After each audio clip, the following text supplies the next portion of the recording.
Hello and welcome to the Driving Maul show. Hi, I'm Paul and I'll be your host this evening.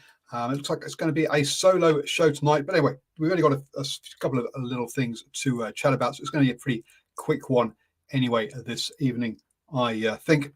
Obviously, on the agenda, we have got All Blacks coaching positions, but also we'll touch on England's coaching positions as well. They're not the only people to have been in a bit of trouble there, or a bit of change there, shall I say. And then we'll touch on some of the results from the weekend as well. But first up, yes, let's get straight into it. The All Blacks. Oh, yeah. Oh, by the way, you can join us here at 8 p.m. on a Monday, live on YouTube and Twitter.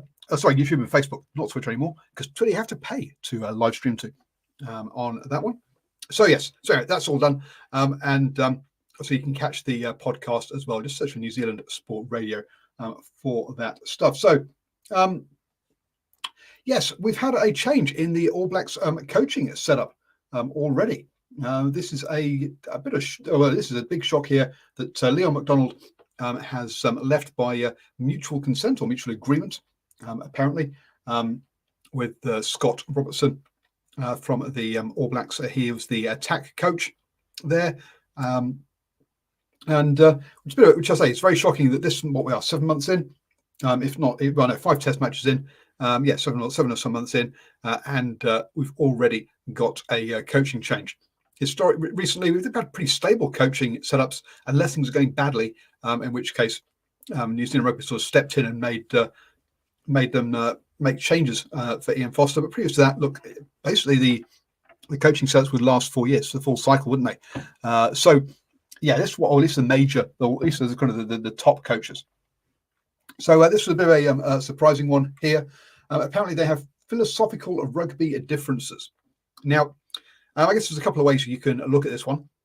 First off, you can say, hey, look, the way that they were performing against England and also against Argentina wasn't great. Something was wrong. Something needs to happen. Let's make the change. In which case, yeah, well done for making that change quick and early. Even though Scott Robertson did give himself a good pass from the England series, which I disagreed with at the time, but there you go. I thought he got a pass, but not a good pass in that one. And then obviously we had the loss to Argentina. But the flip side to that is that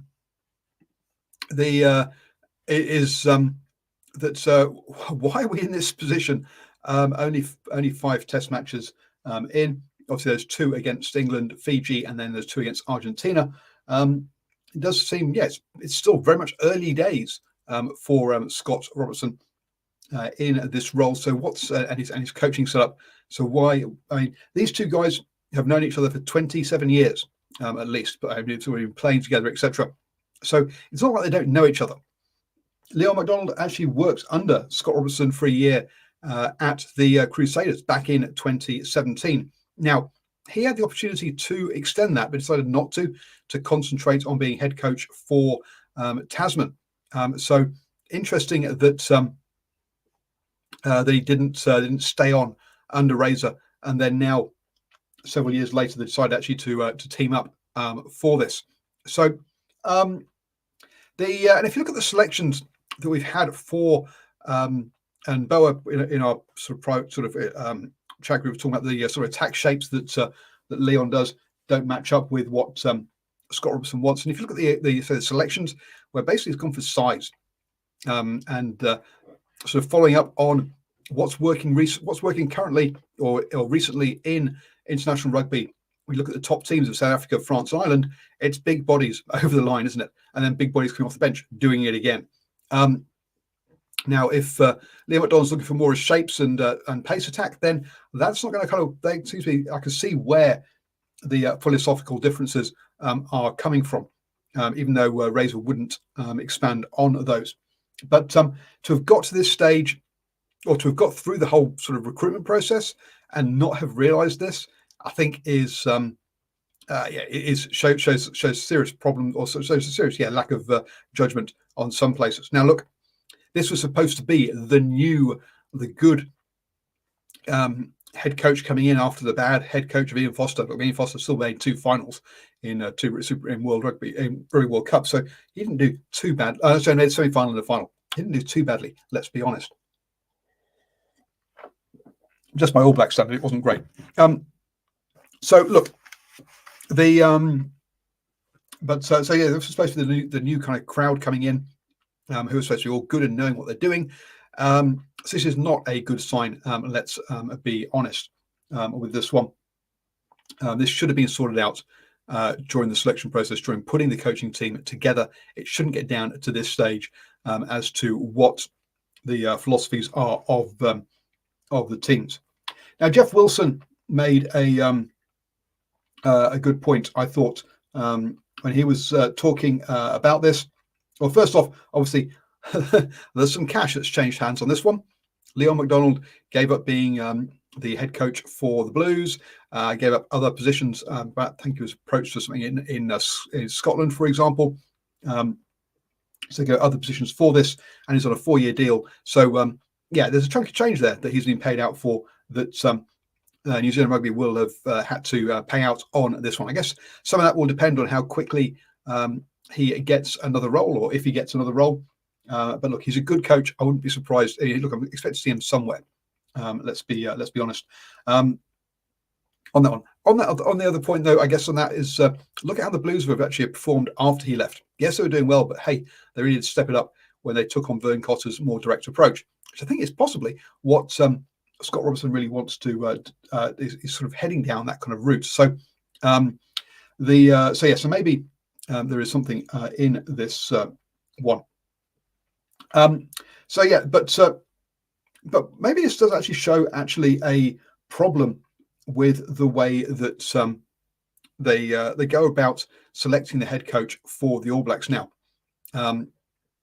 It's been the way that this has been sort of done since what would have been 2019ish, I guess, something like that. And I go back further than that. So the previous cycle, but anyway, was actually you turn up with your coaching team rather than pitching yourself to have it, and that was what Ted did to get to when he came in with Hansen and Wayne Smith and said, "Hey, look, this is the coaching team I'm bringing back, not just me that you're hiring." And ever since then, we've had that kind of come with the team, but that does mean you're putting together a team who is kind of committing to something that they don't know they're going to get. Which makes it, I think, it seems to be kind of early on, a very early stage of doing that. So perhaps that's not exactly the best way to go about it. And secondly, was Razor kind of forced to go, here are the top coaches in New Zealand, you will have all of these as part of your team, or it's kind of expected that you turn up with all these guys as part of your team? Is that what's happened? I don't know. But something's definitely doesn't look good. It's not a good look anyway. We'll all forget about this in probably about 2 weeks' time, or by next weekend when the All Blacks actually get to play. It'll be the old. It'll be sort of very quickly moved on, I think, unless Leon MacDonald comes out and says a few things, which I don't think he's going to, personally.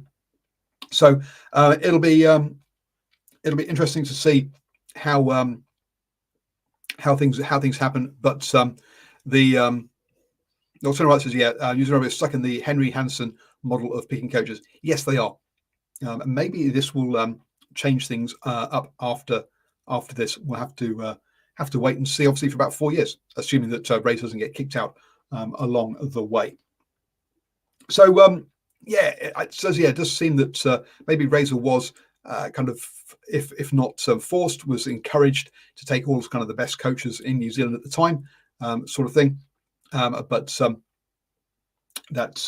Maybe he ended up overloading or bringing in someone extra that he didn't necessarily really want, as he thought he sort of was supposed to do it. But we'll wait and see how this pans out now with this one. In the past, New Zealand Rugby picked a coach, and the fellow selectors coaches then worked together from that point. On that one, and then Simon also mentioned that New Zealand Rugby always wants to avoid a Grizzly Riley and John Hart situation in '92. and the assistant coach just like each other. So yeah, so yes, there's definitely been it's certainly worked. Let's be blunt here. In recent times, you don't have had some very good very good results over that time. Have been a top team in World Rugby for a long time. Kind of slipped off over the last 2 World Cup cycles slightly, but other than that, it has worked. So there's if it ain't broke, don't fix it. But it doesn't seem to have not worked in this situation, at least. We'll have to wait and see how it pans out. Look, I mean, it's only a week until the next game. You can't see that much. I mean, how much is going to change between the last Argentina game and the Springboks one? Do we have to really give them time until the Australian ones really to see if there is much change? But it's still relatively early days. Let's be honest. For Razor's setup, so he's not the only one though that has been has coaching changes over in England. And Aled Waters, who was a strength and conditioning coach for Steve Borthwick in the England setup, has left and moved over to Ireland. And apparently Felix Jones, who was as part of the South Africa setup for the past 2 Rugby World Cups as attack coach, who is now defence coach for in England, he apparently has put in his notice. However, he has a 12-month notice period, and the RFU are not apparently not wanting him to walk away. No public or no official comments have been made yet, but we'll have to wait and see. I'm sure that will pan out. Apparently, Felix Jones not particularly happy about having to be on the defence side when he was an attack coach. And also a very good friend of Aled Walters, who has moved over to the Ireland setup. So we'll see kind of how that one pans out. So everything's not great over there in England for Steve Borthwick either. Someone who apparently is tough on his or has exacting standards for his assistant coaches. But that's right. He cut his teeth through Eddie Jones. So yes, not surprised because obviously in Japan first and then at England before he went out on his own on that one. The Felix Jones defence system is something that apparently Jack Neymar said takes about 14 games to actually get up to speed with. So we'll have to see on that side of things as to what's going on, as how will it change anything? Will they continue with that system, or will they change out of it at this point? So those are some of the stuff that is happening around the sort of off the pitch machinations, as it were. Let's catch up on the old NPC. Last weekend, we kicked off with a Ranfurly Shield game between Hawke's Bay and Northland, one that I definitely thought Hawke's Bay were heavy favourites for. But Northland, look, were in a good position after 25 minutes, leading 7-16 down there. But then Hawke's Bay knocked over 3 tries before half-time, take a 26-16 lead into half-time, got another one after half-time, and it was 33-16. And you got to say, they then kept Northland at arm's length to comfortably come through and win that one. On to Saturday, and Counties Manukau got thumped by Tasman 3-48. All of the kind of Auckland area, all the teams north of Waikato, basically, are all struggling at the moment. Counties having not won a game yet. Next up, Auckland faced Canterbury and lost that one 21-27, meaning they've not won a game either. And this is the ever since the NPC started, this is the worst start that Auckland has ever had to an NPC season, with 3 losses on the bounce. So tough times up in Auckland there with that one. They were trailing 7-11 at half time, and never really. They did put it back to 14-all, but Canterbury managed to sort of get themselves back in the lead and see Auckland off in that one. Not sure if this Fakatava looks exceptional. I think unfairly forgotten by the All Blacks coaches. Yeah, look, I mean, there are some players who look exceptional at this level, but when they step up 2 more levels to international, maybe the different demands of it means that they're not that's kind of not so suited to them. I don't know if that is or isn't the case with Fakatava, but there are a lot of a chunk of good scrum halves around at the moment in New Zealand. The final game on Saturday saw Southland take on Taranaki.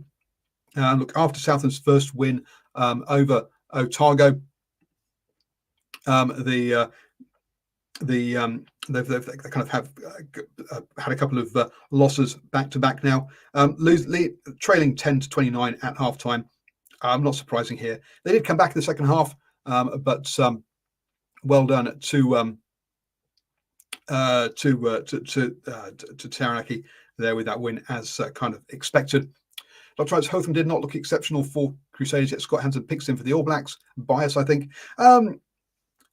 Yes, there is. That's one way of looking at it. The other way of looking at it is things like gone absolutely blank as to that's the number 6 that came out of the Highlanders to go and play and is now over in Japan. But look, this is not the first time that players have been picked with little experience, because the selectors have seen something in them that suits international rugby. And I say they are different types of style of game.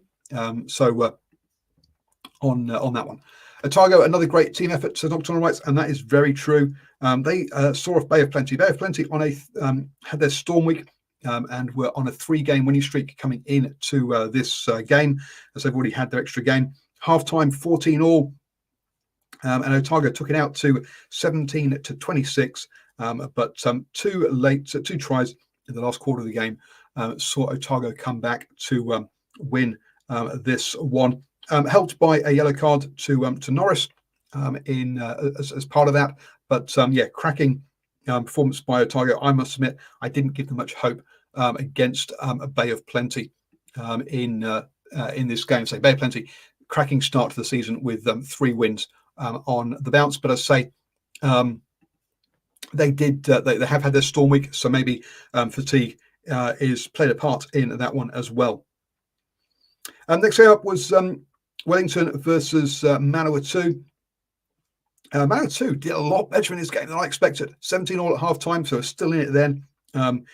Helped by a Karifi yellow card as part of that, but did lead the Wellington 24-31 on the hour mark. But Wellington had too much to come back and win that one. So much closer than I expected for Manawatu with that game. You've got to remember they lost to Northland 35-18 and lost to Tasman 21-54. So this is their closest game. Still not a bonus point, but actually no, they've had a try bonus point. Sorry, still not a losing bonus point in this one because of outs, but still it's the closest they've got at the end of a game. Next up, and another surprise another upset for me as well. Here was North Harbour beating Waikato 43-29, leading at halftime 14-8, and then clearly, the gaps appeared in the second half and much more scoring in that second half. Perhaps closer than it was 22 each after 55 minutes, but then 3 tries on the bounce took it to 43-22. A late penalty try closed up a little bit, but really good win for North Harbour for their first game first win of the season. And as I say, those teams, Northland have got 1 win so far, North Harbour 1, Auckland 0, and Counties 0. So all of those teams up there in the north really not having a great start to the season so far. So on the table then, we've got Bay of Plenty at the top there with 3 wins and a loss on 17 points. Hawke's Bay heading into, or they're actually in their storm week right now. Second on the table with 3 wins on 15 points. Equal, and then Wellington also on 15 points before you go back to Tasman on 14. Those are the 4 teams that have got 3 wins so far, looking like the top of the tree. Taranaki also up there, looking pretty strong as well. Coming up then, we've on tomorrow night, we've got Canterbury versus Hawke's Bay. So both of them in their storm week now. Canterbury 6th in the table and Hawke's Bay 2nd. So look, that one should be a good game. Canterbury with just that loss to Tasman so far, who are looking very good. Tasman currently scored 124 points, which is good, but not as many as Hawke's Bay, for example. But however, they've only allowed 31 points. Now, to be fair, they've played Counties and Manawatu, the 2 bottom teams in the table, but they've only allowed 31 points in 3 games. 21 of those, funnily enough, to Manawatu. Yeah, defensively, they are very, very strong at the moment. So not surprising that Canterbury lost that game. So that'll be a cracker between Canterbury and Hawke's Bay on Wednesday night. Looking forward to next weekend then, and on Friday, Northland take on Southland. So the ends of the country, 2 teams that really need a win, both with just 1 win each. So that is going to be a that's going to be an niggly one, isn't it? As they both really do need that win. Then North Harbour versus Counties. Look, Harbour actually got a win. Counties haven't. So you've got to say, you've got to give Harbour the shot. Harbour being favourites in that one. But again, 2 of the 2 teams again not having a great start there. The Naki host Otago, which should be a win for Taranaki, I would have thought. But Otago, I say, did upset Bay of Plenty, so that's not going to be an easy game for Taranaki. Waikato and Auckland, again, 2 more teams that really are struggling. Waikato with just 1 win, Auckland without any. So again, that's 2 teams or 2 Super Rugby teams. So 2 Super Rugby kind of hosting provinces. So 2 sides that should have the setup to be much higher than they are. So both of those 2 struggling. Then a cracker of a game, Tasman versus Bay of Plenty. Top of the table clash there between those 2. That's your Saturday night 7 o'clock game. So get to catch that. On to Sunday, Canterbury take on Wellington. So 2 of the kind of teams that Wellington had a decent start to the season, but 2 of the teams again that want to be there or thereabouts. Manawatu play host Hawke's Bay for damage limitation, you would think, on there. They will hope that Hawke's Bay are looking forwards to their Ranfurly Shield game against Tasman the following weekend and take their eyes off the ball on that one. But yeah, I don't see it. I think Manawatu in for a tough game there. But like I say, much closer in the last game than I was expecting. So hopefully they've sorted out, they've become much more competitive in this one. Having allowed 128 points in so far over 3 games. So yeah, they Counties have had 149 points over 4 games. So those are the 2 teams that really have got some pretty leaky defences in this one. So that's a quick roundup of how the NPC is going. Simon points out that the 7 p.m. game on Saturday is on free-to-air on Sky Open. So do check that one out. Do